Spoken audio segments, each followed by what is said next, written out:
নূর কাছে আয় আমল ভালো হলে পাবি গায় নইলে তুমি পাবে আযাব বড়ই হবে নইলে তুমি পাবে আযাব বড়ই হবে কঠিন আমি যে মুরিদ ইরশাদায় পৃথিবীতে আছে যত জ্ঞানী আর গুণী মৃত্যু তাকে দেয় শুধু গাছানে পৃথিবীতে আছে যত জ্ঞানী আর গুণী মৃত্যু তাকে দেয় শুধু গাছানে জানানা দেশি জাগানা কি বলে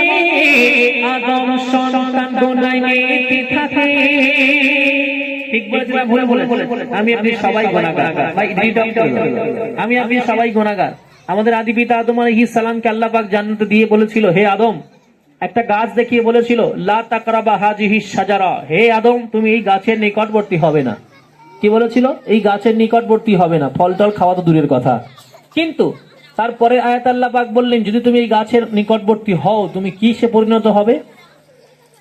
পরিণত হবে পরে আয়াতে আল্লাহ পাক বলছে লা তাকরাবা হাযিহিস শাজারা ফাতাকুনা মিনাজ জালিমিন তুমি যদি এই গাছের অন্তর্ভুক্ত হও তুমি জালিমদের অন্তর্ভুক্ত হবে আমাদের আদি পিতা আদম আলাইহিস সালাম যখন ওই গাছের ফল খেয়েছিল কি করেছিল আল্লাহ জান্নাত থেকে এই পৃথিবীতে পাঠিয়ে দিয়েছিল আমাদেরকে আল্লাহ পাক টার্গেট দিয়েছে হে মানব সমাজ হে উম্মতে মুহাম্মদী তোমরা সব গুনাহ করো maaf করে দেব কিন্তু শিরকের গুনাহ কখনো করো না এই গুনাহ আমি কখনো maaf করব না কবি লিখছেন শুনুন জান্নাত হেসে জাগানাকে বলে আদম সন্তান বনে থাকে জান্নাত হেসে জাগানাকে বলে আদম সন্তান গোনায় মেতে থাকে ভুবনের যত পাপ কম বেশি আছে না ভুবনের যত পাপ কম বেশি আছে না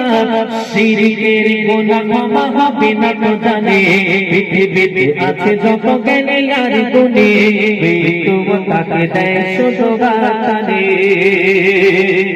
আযাব গজবে ভরা ওই জাহান্না সিধা যাওয়ার আগে জেনামা আযাব গজবে ভরা ওই জাহান্না সিধা যাওয়ার আগে জেনামা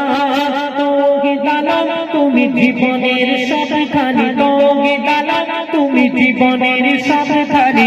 দিকে তুমি করো ওই প্রভুর ইবাদত পৃথিবীতে আছে যত জ্ঞানী আর গুণী মৃত্যু তাকে দেয় শুধু গাছানে পৃথিবীতে আছে যত জ্ঞানী আর গুণী মৃত্যু তাকে দেয় শুধু গাছানে